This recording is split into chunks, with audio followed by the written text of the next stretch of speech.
Hey everyone, before we get started, hit that subscribe button. Stories like this deserve to be shared. The first thing I remember from that night was the faint smell of perfume mixed with spilled whiskey, the kind that sticks to your clothes and hair long after you leave.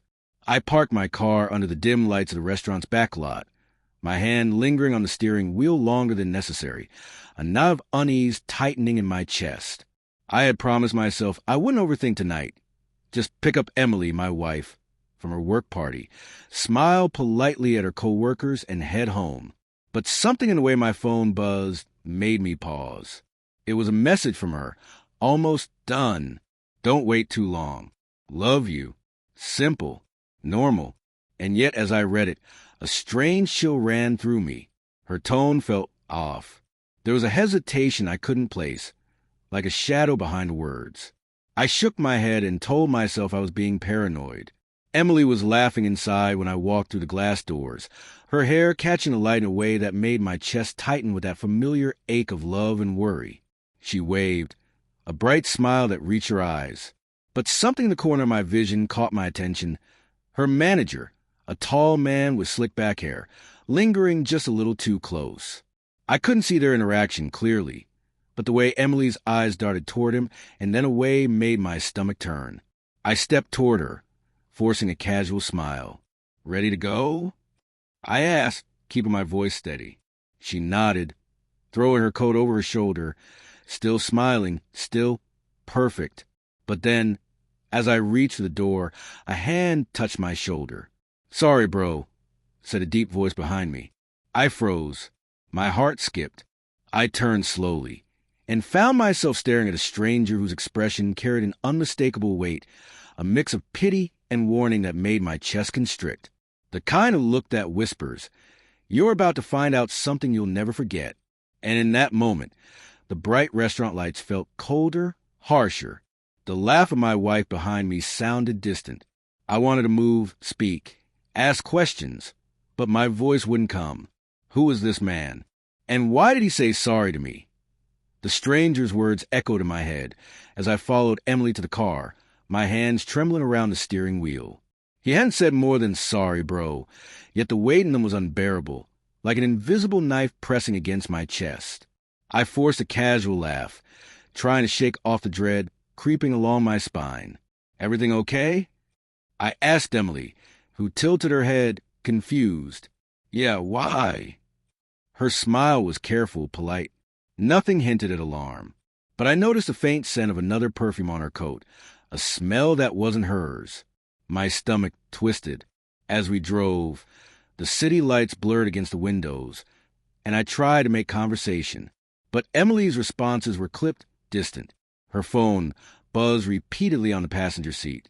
I resisted the urge to pick it up, though I wanted nothing more than to know what she was hiding. I caught glimpses of her screen. Names I didn't recognize, emojis that made my stomach sink. I looked away, pretending not to see, my mind racing through every possibility. When we reached our apartment, she insisted on dropping her coat on the couch before heading straight to the bedroom. I stayed in the kitchen, pretending to check emails, pretending that everything was fine. But then I saw it. A text flashing on her phone screen, left unattended. Had an amazing night with you. Can't wait to see you again. My chest tightened. My vision blurred. I wanted to shout, to demand explanations, but my voice lodged somewhere deep in my throat. I felt like I was watching a nightmare unfold in slow motion, powerless to stop it. I heard her footsteps behind me. What's wrong? She asked, voice soft, almost rehearsed. I couldn't speak. I just stared at the glowing screen, at the betrayal in clear, undeniable words.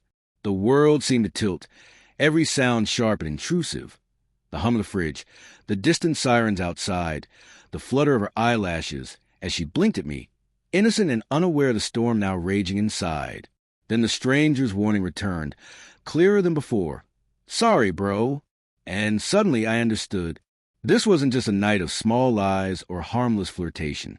This was deliberate, planned, hidden behind the warmth of her smile, the casual laughter I had trusted for years. I turned slowly to her, heart hammering, mind reeling. Who is he? I finally asked, voice low, trembling. Emily froze. Her eyes widened, a flicker or something. Fear, maybe guilt, passing through them. But then she hesitated, swallowed hard, and said nothing. The silence was louder than any confession. The silence stretched between us like a living thing, heavy and suffocating. I gripped the edge of the counter, trying to steady my shaking hands. "Emily, tell me," I said, my voice barely above a whisper. "Who is he?" Her eyes darted to the floor, then back up, finally meeting mine with a raw, unguarded vulnerability I had never seen. "It's someone from work," she admitted, voice breaking. "I didn't mean for it to happen. I didn't want you to find out like this." Every word hit me like a punch to the gut.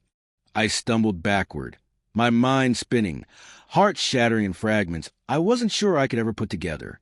Didn't mean for it to happen? I echoed, disbelief lacing every syllable. "You've been texting him, meeting him, smiling at him, while I thought we were okay?" Tears welled up in her eyes, and for a moment I saw the woman I loved, the woman I had trusted completely, before the betrayal, before the lies. But the image was immediately replaced by a sharper reality. The phone, the messages, the stranger's warning at the restaurant. Every laugh we had shared felt tainted. Every touch a question mark. I couldn't stay calm. I wanted to scream, to break something, to make her feel even a fraction of the chaos swirling in me. But instead, I turned and walked toward the door. "I need time," I said, my voice steady now, cold. "I can't do this right now." Her hand shot out, gripping my arm. "Please, don't go," she begged, desperation spilling over. "I love you. I swear I shook her off gently, tears blurring my vision. "Love doesn't look like this," I whispered. "Love doesn't hide, doesn't lie, doesn't betray for months and pretend it's nothing."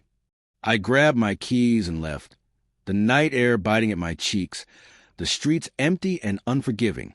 I felt like I was walking through someone else's life, someone who had trusted too much, loved too much, and now was left with a hollow ache.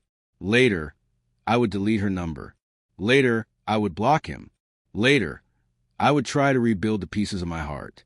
But tonight, I walked alone, the stranger's words still ringing in my ears. "Sorry, bro." A warning I had ignored too late. If this story hit you, if it made you feel the weight of betrayal, share your thoughts in the comment below. And don't forget to subscribe for stories that cut deep, but remind us we're not alone in feeling.